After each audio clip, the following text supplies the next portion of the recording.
Okay, so shout out to the creator Alexander XR. Alexander XR. You know me. Hunter x Hunter is my favorite anime of all time. I'm chilling with Twitch chat, twitch.tv/OmarioRpg, and I'm just watching some anime videos. And this one's called The Importance of Hisoka in Hunter x Hunter. This should be interesting. Because Hisoka he is an interesting guy. To say the least. So let's get straight into it. This should be interesting. If you haven't watched Hunter x Hunter, go watch it. Genuinely is my favorite anime ever. It is what it is. Has anything even come close to it since? No. Will anything come close to it? Maybe not. It may never be beaten. But it's absolute cinema. What a journey it was. And I miss it. Out of all that, the reason... And I remember watching Hunter x Hunter and finishing it and saying it wasn't my favorite. The reason it now is my favorite ever, because it's the anime I miss the most. So you need to ask yourself, what's the anime you miss the most? That's probably your favorite anime ever. Let me know in the comments.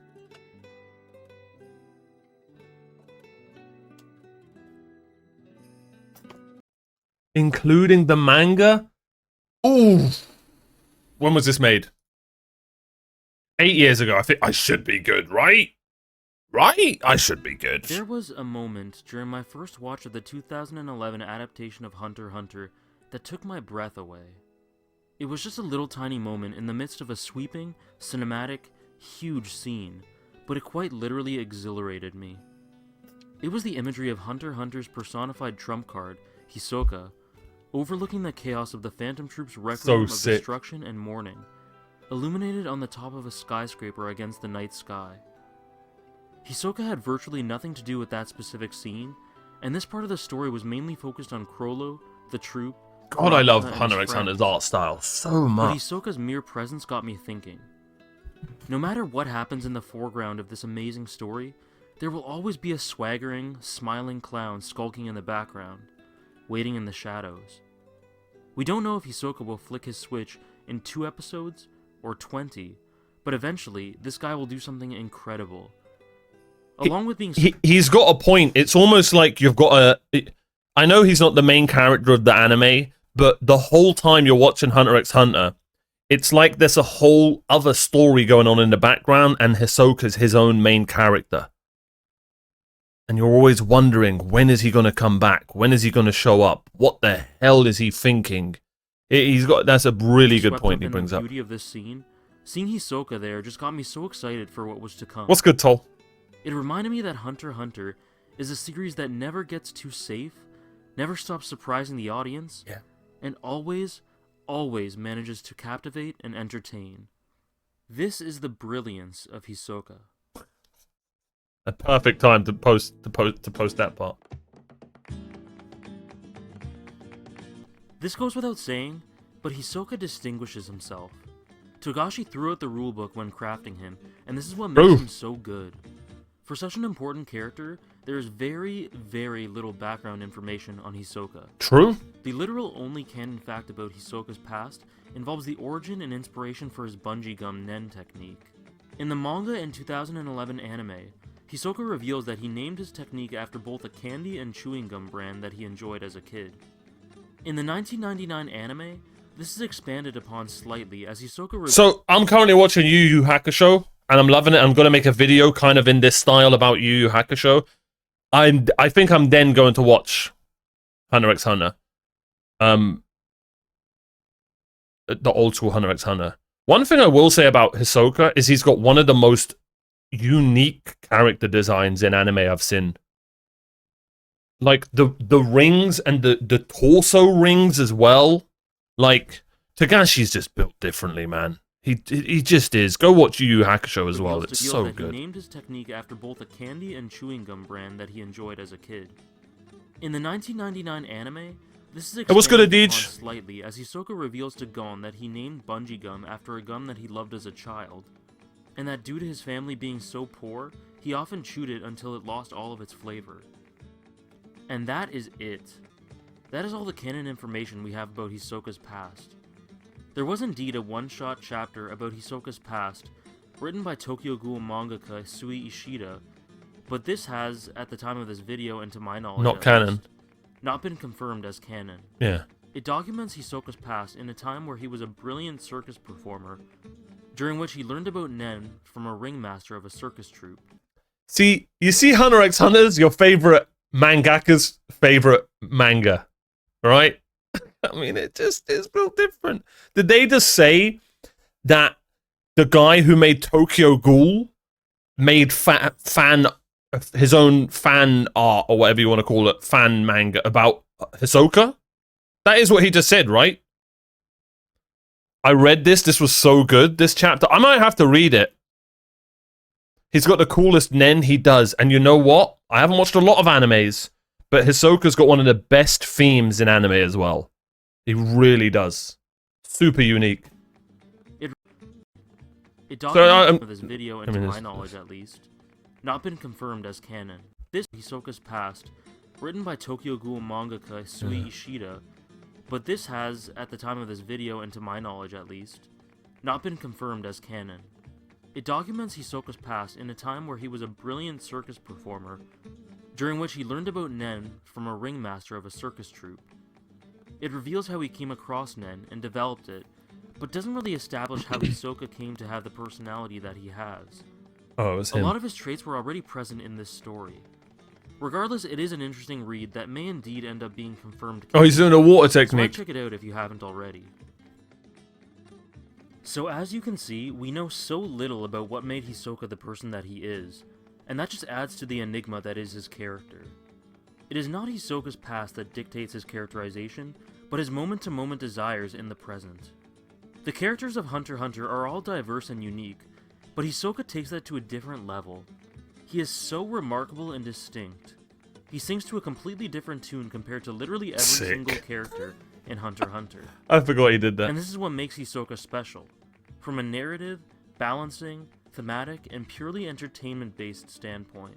Adij, what are you talking about, bro? Hisoka is actually quite shallow in terms of characterization. Your takes What you just see is awful. what you get with him. And that's what you see is what you get with him from a viewer's perspective, as he does tend to keep certain characters guessing throughout the series. Yeah. A lot of times, that doesn't work in anime, but Hunter x Hunter is a story that provides Hisoka with a platform to thrive. He is selfish and self-interested, doing whatever he wants as long as it pleases him. He is also a bloodthirsty murderer, which can actually become easy to forget, but is definitely an important thing to take note of. Hisoka exists purely to seek pleasure, and he gets pleasure from only the fiercest battles. He has instincts dictating his actions and behaviors throughout the entire series, and that is what makes Hisoka stand apart. There is no logic or calculation in his thinking unless it serves a higher purpose of allowing him to get off through combat or to have fun.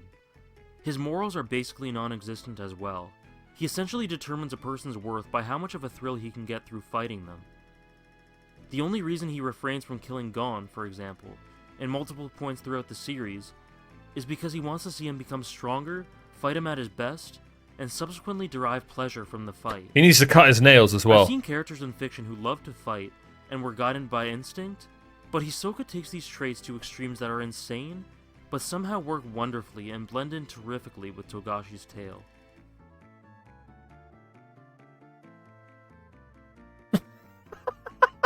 Hisoka is Rogi, that's hilarious. whenever he's on page or screen, but he also serves a narrative purpose as a balancer when it comes to tone. I don't know if that's so a bot, but that's Hunter funny. Hunter's ability to maintain its own unique style through his unpredictability and bizarreness. Hisoka lets desire dictate his actions, so you might think that most of his actions would be predictable, since we know exactly what he wants. But the way that he goes about following his instincts so that he can achieve optimal pleasure, such as when he was mulling over what he should do with the Killua, Illumi, and Nanika situation, is truly unpredictable. For example, he works with Gon and Killua. Oh look, it's me! It's me, guys, in anime form. Island because he just craves a bit of fun. The only guy in Despite anime with a serving big as nose. mainly That's literally it. antagonistic character prior to that point. Who could have predicted that at the beginning of the series? This aspect of his character keeps the show constantly fresh whenever Hisoka is in the arc. He might not even do anything crazy, but there is always something in the back of the watcher's mind saying, what is this guy gonna do next? And this all just adds to Hunter God, that Hunter's fight with engaging Gon nature. was just cinema, man. Hisoka is always there to provide entertainment, but I'm absolutely positive that Togashi also carefully planned his role in the Who do you story. think wins in a 1v1 there, This is though? because in any given arc, Hisoka has some sort of role aside from raw entertainment. He always serves a purpose. In the Hunter exam arc, an arc that is lighthearted and fun most of the time, Hisoka provides a malevolent undertone and foreshadows the series' darker nature. No matter how lighthearted the earlier moments in Hunter x Hunter were, especially in the 2011 anime, Hisoka was always there to add an element of menace and a threat to our protagonists. And this was very important for establishing intrigue in the series from the beginning. He didn't say fighting, though. It's that because her power's so strong, Adij. But I get what you're saying. You would think... I know, that's another point and another layer to his characters. It's not just fighting power, it's also, you know, healing power and, you know, other types of powers as well. Its early antics were Which a is bit of really a cool. shock to the system, but they were very effective for introducing Agreed, Hisoka's Toll. character Agreed. evolution.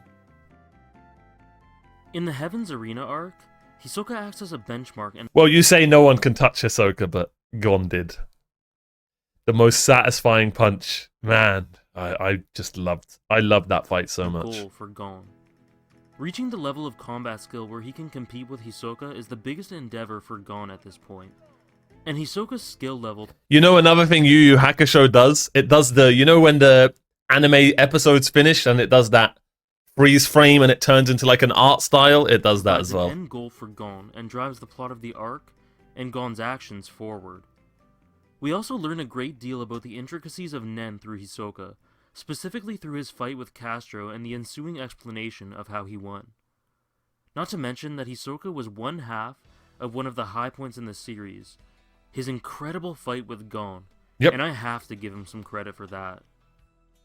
God, I love that fight. Now, I did mention this in my Phantom Troop analysis video, but to reiterate, in York New, Hisoka balances the story through being the unpredictable chaos factor, the Chaos! double-crosser of the Phantom Troop who is capable of backstabbing any and all of them at any point. This contrasts the familial nature of the troop, and goes a long way towards humanizing them and thus making the arc work. In I York don't New, remember that at all. Hisoka I don't remember superbly Ubergun doing that. the morally ambiguous nature of so many other characters, and just makes his presence felt as an unknown entity. In a sense, he is a huge contributor to the York New arc being so successful. In Greed Island, an arc that maintains Hunter x Hunter's distinct style, but is actually quite foreign in terms of God, I geography loved and Greed mechanics, Island. Hisoka acts as a sort of bridge between Gon and Killua's new reality and the world of Hunter x Hunter that we have come to know and love. He connects the disconnected world of Greed Island to the outside world to provide... Bro, some that continuity Hisoka and to Crollo the fight's bigger gonna be picture cinema of if the it arc, happens one day. which stopped it from feeling too isolated It will in the happen, it has overall to. narrative. He also indirectly provides the audience with information about Crollo's state, and nudges that plot thread forward. And his aloof and nonchalant nature juxtaposes everyone else's fierce determination to beat the game, to just add some levity to things.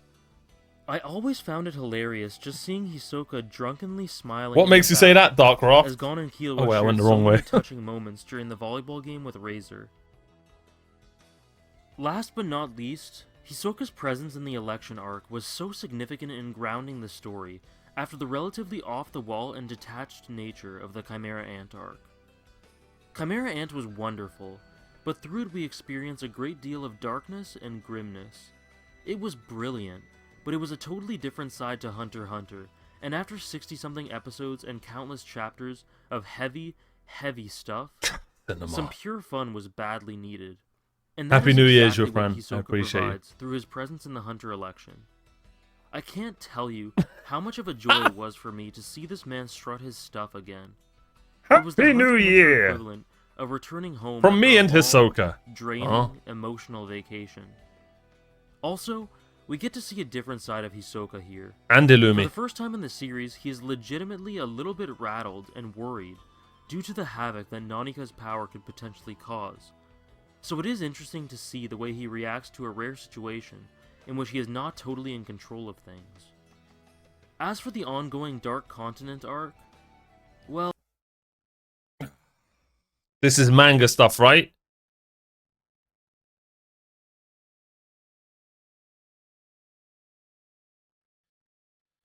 This is my objective best anime of the anime I've watched. My favorite is Naruto. Wait, so you're saying that Hunter x Hunter is the best anime I've ever watched, but your favorite's Naruto? I like that.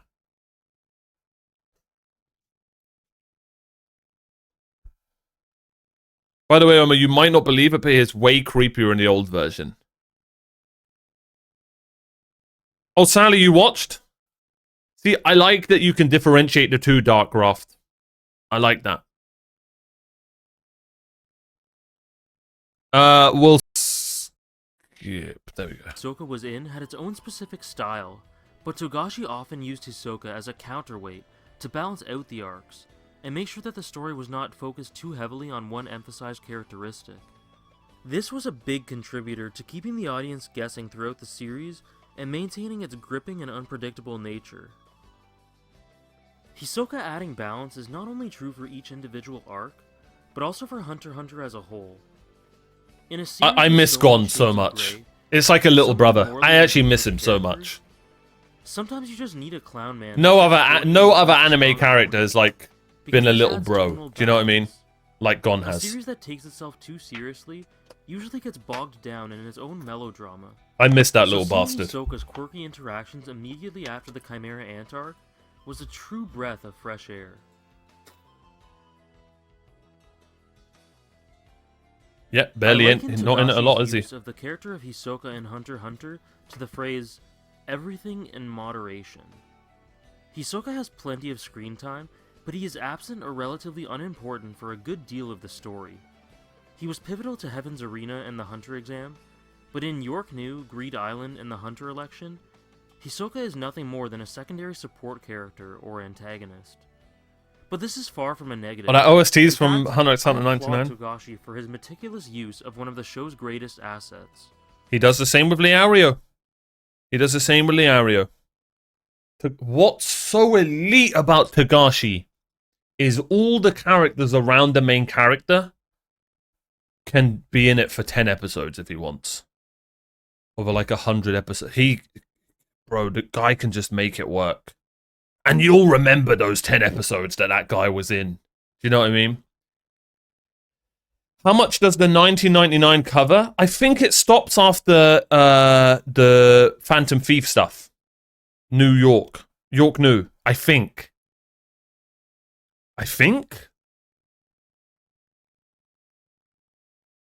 Honestly, one of the most rewatchable animes I've ever watched. I've rewatched it twice now. I need to watch it in dub. By the way, you might not believe it, but he's way creepy in the old version. Yeah, I need to check that out. Check out animes. Check out Science of Anime. We're probably... Oh, we've got one more video after this one. My fave from the New World, 12 Kingdoms and Blast of Tempest. Oh, I've never heard of those, Joao. I've never heard of those. Even if Hunter x Hunter technically hasn't finished, anime ending feels a lot more perfect and complete. Yep. Than a lot of other animes. Is used sparingly and brilliantly. If he were the main focus of every single arc, his lasting impact on the audience would be dulled, and his character it loses mysterious. Valued by the Hunter x Hunter fans. It loses mysteriousness. Myself included.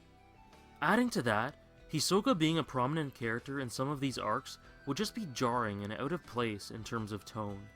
His secondary role and limited screen time in Greed Island... True, it isn't. You're right. You're actually right, Adij. You can have a whole arc without the main character.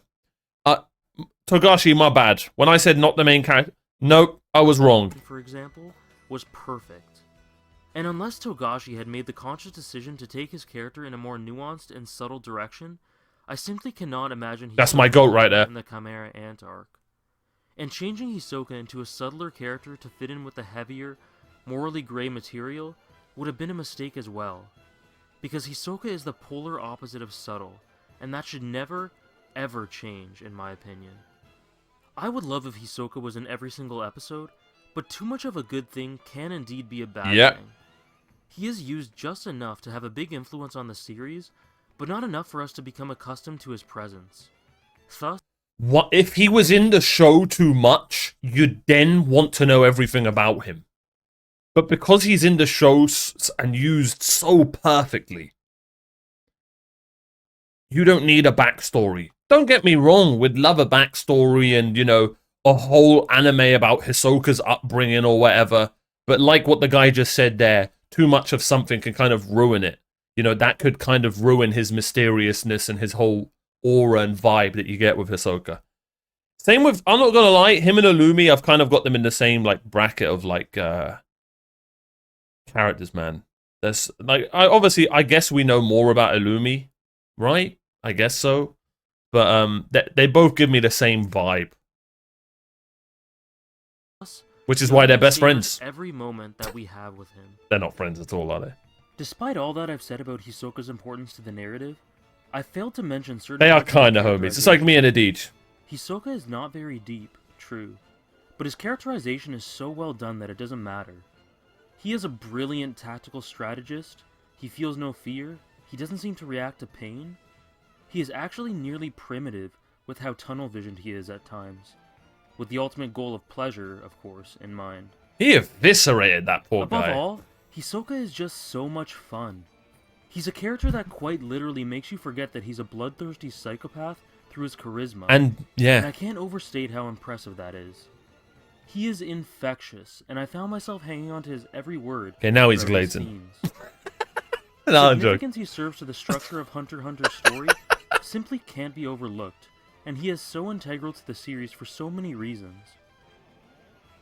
But most importantly, in the end, he provides a raw and pure enjoyment factor to the story. And at the end of the day, isn't that what this medium is all about? It's as simple as that. It's as simple as that. People overcomplicate anime. They really do. I was having an argument the other day about why I prefer Demon Slayer to Full Metal Alchemist Brotherhood, and everyone was mad at me because I said I enjoyed it more. My bad. Sometimes, no, not sometimes. If you enjoy one anime more than the other, then it is what it is. You have that anime over the one you enjoyed less. It's so simple. But for some reason in anime, everyone's like, okay, you enjoyed it more, but let's really get into the deep. Obviously, Full Metal Alchemist better because the writing and the stuff. Yeah, but I had so much more fun watching this one. Yeah, I understand that, but Full Metal Alchemist Brotherhood's OST. Yeah, but I really, you don't understand. Demon Slayer, Tanjiro's my goat. Come on. Yeah, but the depth of the story of Full. Don't even get me started on Jujutsu Kaisen. Anyway, thank you so much for watching. Let's read some of the comments. Everybody's gangster until Hisoka turns up. True. Oh wait, everyone's gangster until Hisoka gets turned on. Everybody fighting for their life, Hisoka. Those 5 zesty emojis. You forgot the most important thing. It has both properties of rubber and gum. Okay, well, true. Chimera and Arc exists. Hisoka, I'ma head out. He's a joker. A joker in most card games fills any role you need. That's why he's the balancing factor. See, why isn't my audience this smart? Type a smart comment in the comments. Gon breathes. Hisoka. Bungee gum has the property. Okay, well, guys, thank you so much for watching. Be sure to like and subscribe. And don't forget, bungee gum has the properties of rubber and gum. See you guys next time.